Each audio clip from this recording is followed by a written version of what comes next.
On ne traverse pas, je dis bien, une rivière avant de se moquer du crocodile, ou le crocodile ne doit pas traverser la rivière avant de se moquer du chasseur. Je ne sais pas, mais c'est quoi qu'ils m'ont fait? C'était quoi ça? C'était quoi ça? C'était quoi cette fin de match? Je suis fâché, je m'en fous du match. Je m'en fous du match. Je m'en fous que Vasquez l'a marqué à la première minute. Je m'en fous que Mbappé il a mis une belle combinaison, machin, tout ça. Je m'en fous, je m'en fous. Ce qui m'intéresse, c'est la fin de la rencontre. À la veste, ils sont là. Petit ballon, un retrait, frappe enroulé, poteau gauche, rentrant. Vous faites les fous, transversal, contrôle, magnifique d'ailleurs. Le contrôle et le but, deuxième but de la veste, c'est magnifique. Contrôle, magnifique, frappe. Poteau droit, rentrant, 3-2, là ça commence à paniquer. Hop là, on appelle Fran Garcia, on dit frérot, rentre, viens fermer le match. C'est du foutage de gueule. Donc le Real a gagné aujourd'hui. Le Real a très bien joué pendant 70-75 minutes. Et pendant les 15 dernières minutes, ils se sont dit, allez, c'est terminé, c'est déjà gagné. Et ils ont échappé. Ils ont failli faire 3-3 ici. Là, ça aurait été une bêtise, ça aurait été une grosse bêtise. Mais n'empêche, le contenu du match est bon. Il s'est passé quoi à la fin là? On est passé à ça d'obtenir qu'un seul point. On a pris 2 buts en 1 minute. C'est du jamais vu. C'est mon équipe, hein. Mais je vais vous dire la vérité, c'est bien fait d'un côté. On te sort un bon match offensivement parlant. Pour la première fois, il y a une bonne alchimie entre nos attaquants. On mène 3-0 et on s'endort sur le terrain. Typiquement les différentes séquences du Real Madrid. On peut pas rester durant tout le match sur le même rythme. On gagnait 3-0 et certes, c'est quelque chose. Mais au vu du potentiel que nous avons, on était censé encore plus les écraser. De continuer les efforts, de ne pas baisser de rythme. Au lieu de ça, Carlo Ancelotti nous fait rentrer Vallejo. 2 minutes après, on se fait enchaîner les 2 buts. L'équipe dort littéralement sur le terrain et on a failli passer à côté du match. Le seul point positif du match qui ont ramené les 3 buts directement a été l'alchimie parfaite pour une fois entre les 4 joueurs. On commence réellement à sentir une vraie connexion, mais mis à part ça, c'est totalement honteux de se faire endormir comme ça. On doit se montrer plus dévastateur. Mais alors toi, vous pouvez dire là que le Real Madrid est avantagé? Le latéral adverse, Mourinho, qui a failli blesser 6 fois Vinicius, n'a pas écopé d'un seul carton jaune. Par contre, c'est Vinicius qui prend. Fran Garcia, les joueurs, ils ont décidé de faire de la WWE sur lui. Quand il est rentré, ça n'a rien fait. À la fin, Modric, qui est capitaine, part parler avec l'arbitre. Il prend carton jaune. Donc maintenant, même les capitaines, ils peuvent pas parler avec les arbitres. Tout simplement désastreux. Le pire arbitrage que j'ai connu cette saison. Vraiment incroyable. La victoire est malgré tout présente, mais on doit savoir mieux gérer nos séquences. C'est inadmissible de se prendre 2 buts comme ça à la fin et passer vraiment à côté du match. Victoire 3-2 face à Alaves et les gars, j'ai failli tomber dans les pommes. Une gestion tout simplement catastrophique à la fin du match. Et honnêtement, c'est de la faute un tout petit peu de Carlo Ancelotti et ses choix. À ce moment-là du match, pourquoi nous faire rentrer Valero? Sachant que le poste de défenseur central, on sait très bien que c'est un poste assez complexe lorsque tu rentres sur le terrain. Et même à ce moment-là du match, je me suis dit que quand même, il va nous faire rentrer des milieux de terrain, des attaquants pour nous faire plaisir, nous les téléspectateurs. Mais au final, il s'est fait avoir à son propre jeu. Moi, personnellement, je suis hyper déçu du résultat du match parce que moi, je m'attendais à un clean sheet. Quelque chose qui est essentiel pour moi dans tous les cas. Mais on va parler un peu de ce qui est positif quand même. Kylian Mbappé, comme je vous ai dit, progressivement, il va s'améliorer et ce fut le cas aujourd'hui. L'action qu'il nous a concoctée a été son meilleur but pour l'instant avec le Real Madrid. C'est vrai qu'on le reprochait de mettre des tapis, de marquer par moments sur penalty. Mais là, on voit grâce à un bon geste, il arrive à chercher Bellingham. D'ailleurs, la relation entre les deux, elle est tout simplement incroyable. Ensuite, Bellingham, l'intelligence de jeu qu'il a, c'est qu'il va chercher l'intervalle et Kylian Mbappé va s'engouffrer. Et Kylian Mbappé, dans cette position-là, lorsqu'il te met un crochet, c'est absolument fini pour le défenseur à ce moment-là. Donc ensuite, il va t'inscrire un magnifique but. Et honnêtement, c'est entièrement mérité parce que sa contribution dans le jeu, elle est tout simplement extraordinaire. Et Bellingham, on sent réellement que c'est le métronome quand même du jeu du Real Madrid. Et lorsque vous voyez son toucher de balle, vous arrivez à le ressentir. Le futur ballon d'or et il a fait un match en or. Vous savez ce qui est fascinant sur Vinicius? C'est pas sa capacité d'élimination. En fait, c'est lorsqu'il a pris l'avantage sur le défenseur, c'est sa prise d'information. À ce moment-là, on se demande à qui il va la donner. Et là, c'est quasiment mort, il n'y a quasiment aucune solution. Mais c'est ça, la qualité d'un vrai professionnel. À ce moment-là, il a vu le superbe appel de Lucas Vázquez qui arrive à marquer son but. Un splendide but aussi de Rodrigo. Franchement, il mérite entièrement sa place pour l'instant de titulaire, mais il doit en faire beaucoup plus. Beaucoup plus, pourquoi? Pour être considéré vraiment comme il le pense. Parce que par moment, il a la capacité d'éliminer le joueur, mais il va privilégier la passe. Et la chose ultime, et vraiment dans le monde du football, et c'est peut-être cruel, c'est que lorsque tu veux devenir un galactique et lorsque tu veux être considéré au-dessus de certains joueurs, il faut que tu aies cette notion d'égoïsme, que tu penses à toi, que tu penses à stater à certains moments. Et c'est ce que d'ailleurs je l'ai dit en live. Après, grosso modo, je suis content du match de Tchouaméni qui a su stabiliser l'équipe. Valverde aussi, comme d'habitude, qui a été énorme au niveau de la récupération de balles, ce qui a permis aussi à des défenseurs d'être soulagés. Et derrière, pour les titulaires, vraiment, il n'y a rien à dire. C'était assez stable jusqu'à que les entrants rentrent. Après, j'en veux pas aux entrants. Donc, dites-moi en commentaire vos tops et vos flops. Mais sinon, en vrai, c'est à toi. Moi, en tout cas, bien, alhamdoulilah. T'es pas content? Galactique. Tu n'es pas content? Galactique. Oui les gars, Rodrigo, au même titre qu'Mbappé et Vinicius, mérite qu'on lui donne le rôle de galactique. Et que Bellingham aussi, bien sûr. Parce qu'à chaque fois qu'il joue, il fait des différences. Il est décisif. Oui, il a râlé en début de saison sur son statut, on pouvait condamner la prise de parole, mais finalement, il a assumé. Et moi, quelqu'un qui parle, mais qui assume, comme El Grande Zlatan, j'adore. Et Rodrigo, il assume. Franchement, encore une fois, des prises de balles, toujours vers l'avant, une technique au-dessus de la moyenne, le but, la manière dont il marque le but, comment il se joue du défenseur sur le côté droit, après il est dans un angle fermé, la frappe entre les jambes du gardien, il voit tout, il est très fort. T'es pas content, galactique. Oui, il mérite de l'être. C'est un super joueur. On parle pas de trio au Real Madrid, on parle de quatuor galactique. Rodrigo, Mbappé, Vinicius, Bellingham. Attends, c'est quoi cette équipe ça là? On va aller jouer Classico là. C'est contre cette équipe là. Nous, on s'est déplacé, on a quitté Barcelone pour venir à Madrid pour jouer Classico. Mais, la meilleure équipe de ce soir là, c'est Deportivo Alaves. Seulement qu'à la première mi-temps, ils ne sont pas bien concentrés. Mais les fois d'un côté, c'est des vauriens. Ah, les galettes. Ah, le Real de penalty. Non, mais c'est-à-dire, il est bien dit, mais attends, c'est contre cela nous on joue Classico. Aïe, entraînez-vous bien. Ça va mal se passer. Ça va très mal se passer. Non, mais les voisins d'à côté, c'est des vauriens. C'est des vauriens. En moins de 3 minutes, ils ont encaissé 2 buts. Moi, ça dit, moi, mais non, mais vraiment, c'est des vauriens. Le Classico là, attachez vos ceintures. Apprêtez-vous. Parce que ce qui va se passer. Ce qui va se... Chez vous, sur votre terrain, ce qui va... Je sais que vous allez voler. Mais même si vous volez, on sera avec vous. Vous allez souffrir. Non, mais vous êtes des vauriens, de grands vauriens. 6e but de Mbappé, les gars, en 5 matchs consécutifs. Mbappé, là, aujourd'hui, il vient d'inscrire un but magnifique. Enfin, les gars, dans le jeu, pop, petite talon à Ronaldo, ensuite, boum, petit crochet, frappe. Non, les gars, magnifique, ça va recommencer à le sucer. Les gars, on connaît maintenant les hypocrites, les gens qui le critiquent. Là, regardez bien, les 3 derniers buts, bref, penalty, que des tapines, ça le critiquait. D'abord, s'il n'aurait pas mis les penalties, ça aurait dit il est trop nul, il y aura des penalties, des tapines. Et vu qu'il les met, ça dit il est trop nul parce qu'il met ça. Oh, faut savoir, les gars, commence à en avoir marre. Oh, je vous jure, on n'a pas vu un joueur autant être détesté depuis Ronaldo. Actuellement, Mbappé, c'est le joueur le plus détesté du football. Il y a plein de... Je sais pas pourquoi, d'où vient... Tout le monde le déteste. Je vous jure, je compare pas le niveau, les gars, encore. Parce que vous avez commencé à mal interpréter, vous allez dire je sais pas quoi. Je parle pas du niveau entre Ronaldo et Mbappé. Je parle du niveau détestable. Les gens, ils le détestent trop, je sais pas pourquoi. Bref, en tout cas, les gars, ça fait plaisir de revoir un bon Mbappé. Par contre, les gars, le positionnement en tant que numéro 9, des fois, il faut travailler de fou. Parce que des fois, il fait des appels, ils sont éteints au sol. Il combine mieux avec Bellingham, avec Vini, avec Rodrigo. Les gars, petit à petit, ça commence à marcher. En tout cas, moi, ça me fait plaisir. Moi, j'ai juste hâte, les gars, que Mbappé remporte tout, que le Real Madrid soit le meilleur joueur cette année et gagne le Ballon d'Or. Et que tous les haineux, ils vont commencer à pleurer devant la cérémonie du Ballon d'Or.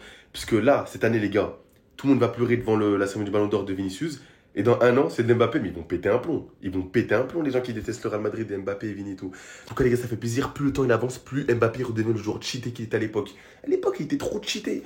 Là, il commence à revenir, ça fait plaisir. Victoire du Real Madrid, 3-2. On s'est fait peur sur cette fin de match. J'étais parti pour faire un débrief ultra positif parce que j'ai surkiffé ce match. Dis-moi les 75 premières minutes. Malheureusement, le Real nous a gratifié d'une fin de match horrible. On s'est fait peur sur quelques dernières actions du Deportivo Alaves.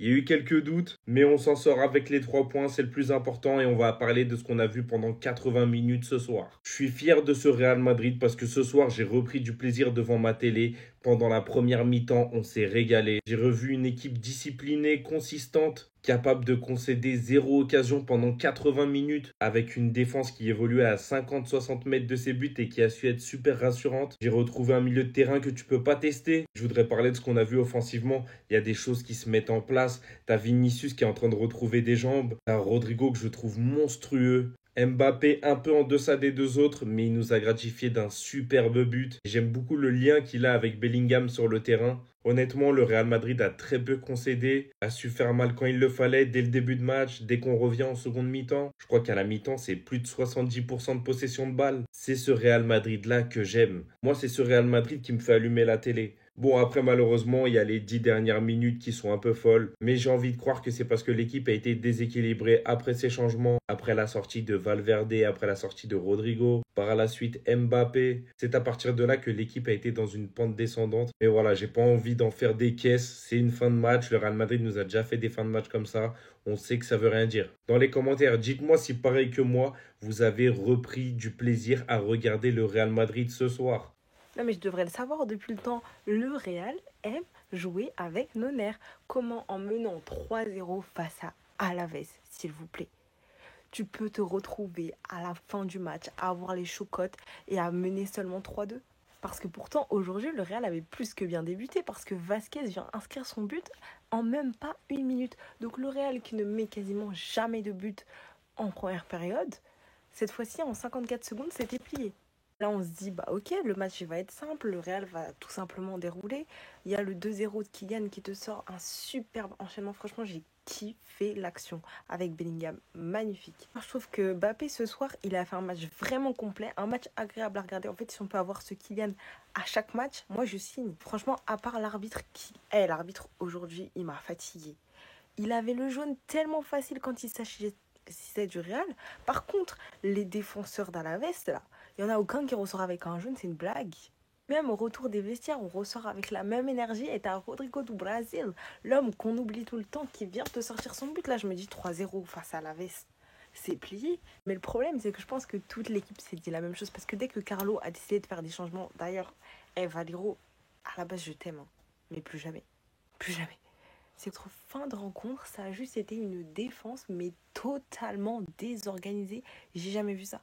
J'ai jamais vu ça. Et forcément, ce qui devait arriver arriva. On se prend 2 buts, coup sur coup. Voilà, ça détruit le travail de Mbappé, le travail de Jude, le travail de Rodrigo, le travail de toute l'équipe qui avait bien fait en première période. Mais bon, ne soyons pas trop aigris ce soir. Le Real prend quand même les 3 points. Ouf.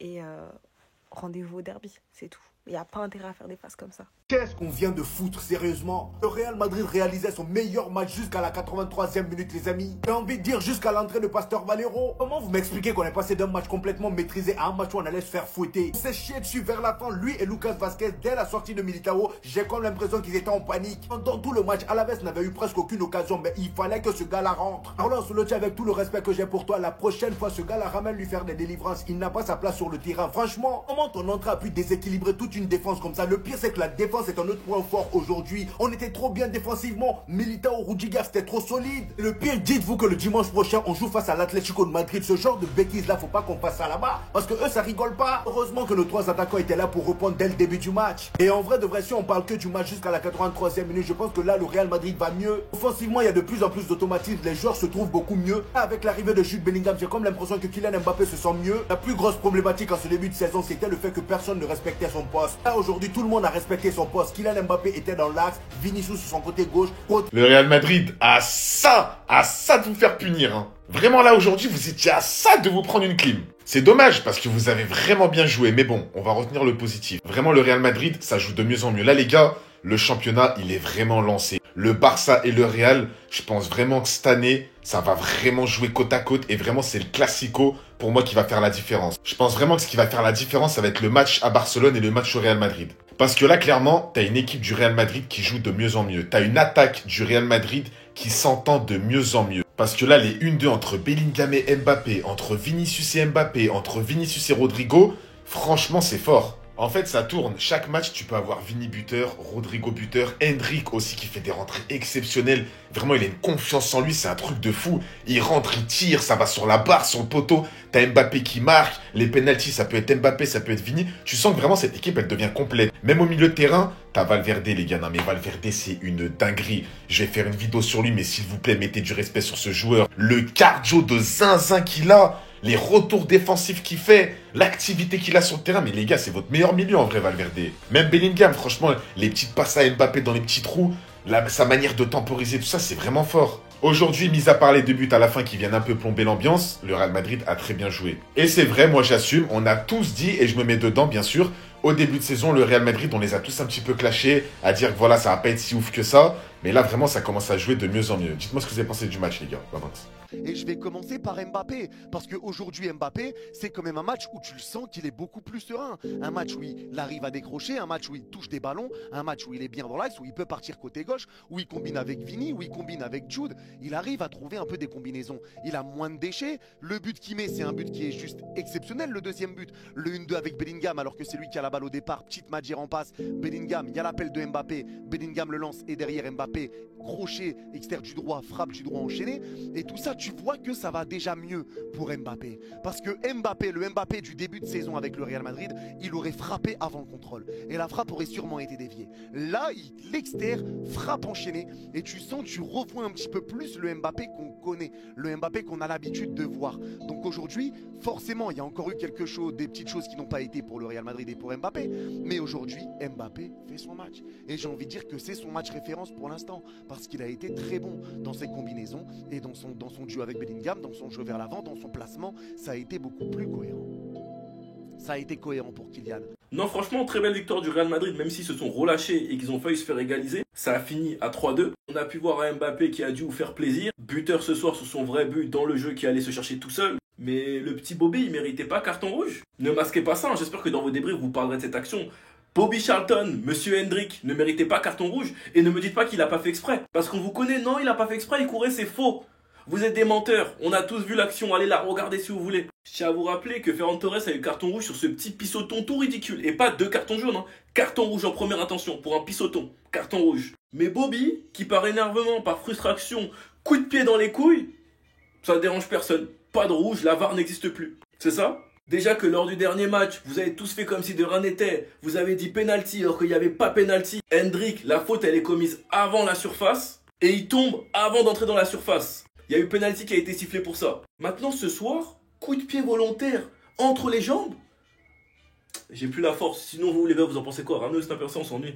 Victoire énervante du Real Madrid. C'est ça le problème du Real Madrid.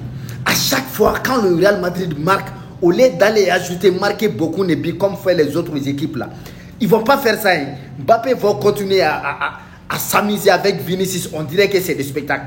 Ce n'est pas spectacle on veut voir, hein. C'est des buts. Il faut marquer beaucoup de buts. À 3-0, il faut voir 2 minutes de buts. Bernabeu, c'est de n'importe quoi. Souvent, soyons sérieux, soyons concentrés. C'est quoi ça? Hein? Là où le Barça met 7-0, quand vous mettez 3-0, vous ne jouez plus. C'est quoi le problème? N'importe quoi.